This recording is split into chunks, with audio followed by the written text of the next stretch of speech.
The U.S. women's national soccer team is returning to the World Cup final for the third straight time after winning a nail-biter today against England. It was close from the outset as both teams scored early. Team USA scored first with a goal from Kristen Press, who played instead of co-captain Megan Rapinoe.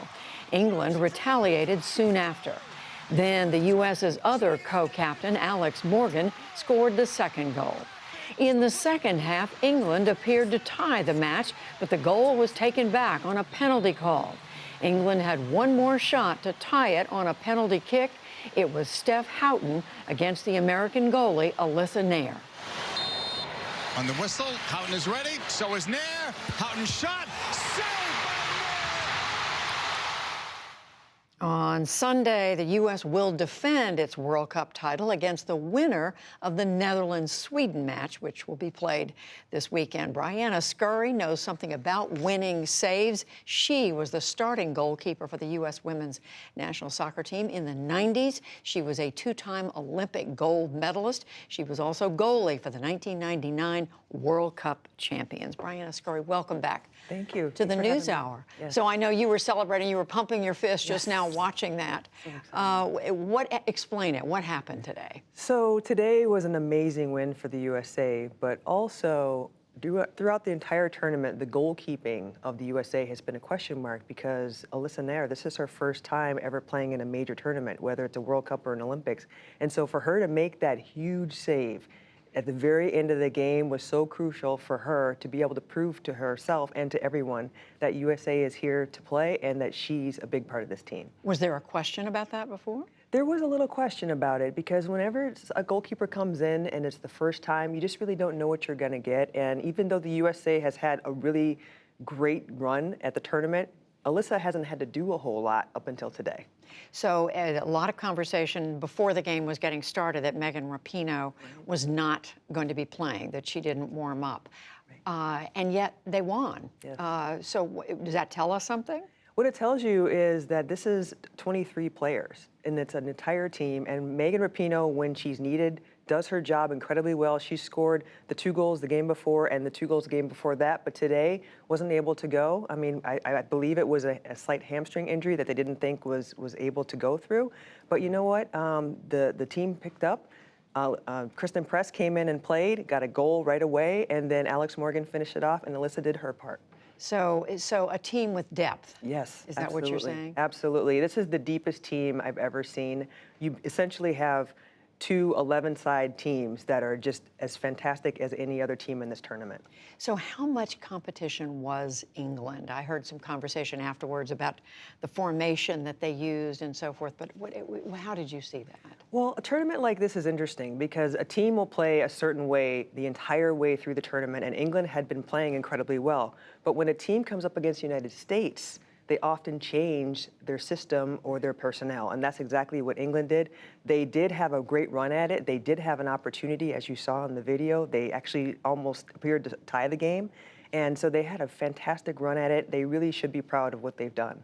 And now, as we say, the U.S. will face the winner of Netherlands, Sweden, and people have been talking in the last couple of weeks about how the European teams are doing better. They've almost been inspired by the U.S. I mean, what's going on there? It's a fantastic story. I think for me, in 1999, when our team did incredibly well in the World Cup, that essentially created just this burst of activity and interest in women's soccer, not only in our country, but all around the world. And so now what you're seeing 2 decades later, a lot of these programs have had funding put into them. And now these women's teams are really making a play to be the top dog on the world stage. And that's what you're seeing. You essentially have, 2 European teams playing for the semifinal tomorrow, and the United States getting through the final. So in a way, the little girls who were watching 20 years ago or whose families were sitting around the TV or in the stadium watching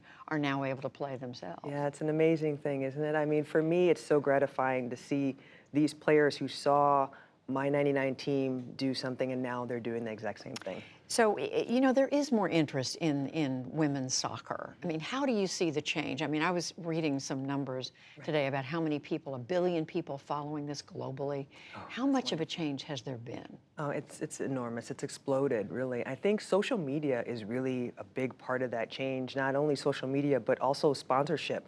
You know, Nike and Luna Bar and all these different sponsors, Allstate and Coca-Cola, are now part of the amazing sponsorship that U.S. Soccer has, and that alone, these companies have put this team out there so that people can connect with them, can understand them, can get to know them. And then with social media, each player has their individual brand, and you get to really have a feel that you know them. Like you feel you know Alex because you can look on her social media and see where she had coffee this morning, and that wasn't something that existed back when I played. So was the support from these companies, did that follow the rise in public interest, or which? I mean, chicken or the egg? I mean, how did that happen? I think, first of all, it was the fact that we were very successful in '99 and throughout. You know, we win the World Cup, we win the Olympic gold medals. Every team, every corporation wants to be a part of a winner. So that's one element, and that's something that we've had for decades. But also, you see so many different kinds of women that come through on the team, but they all have these qualities that are great standards for companies to be a part of. And so when you have a winner coupled with great personalities and people who really resemble, you know, somebody that you want to get behind, it's easy for companies to get on board.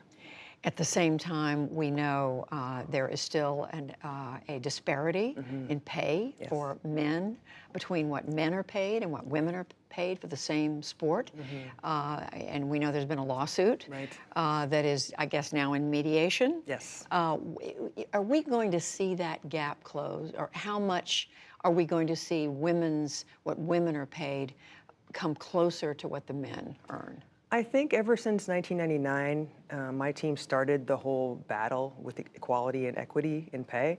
And I think now, 20 years later, the lawsuit was the next step, the next chapter, if you will, in that battle against, you know, U.S. Soccer to get equality for a team that not only is incredibly successful, so that wasn't an issue, but very popular. You know, money is coming in. There's revenue being generated. The last several years, the women's team have generated at least as much, if not more, than the men every single year. So now that argument about, you know, you don't generate revenue, you don't get ratings, those arguments aren't valid anymore. So I think now is a time. Plus, society is different. You know, you have all these women who just got into Congress, were voted into Congress recently. You have the Me Too movement. It's just a different environment now, and I just think it's time. It's time for U.S. Soccer to show that they're not only just the governing body for soccer for boys and men, but also for women and girls.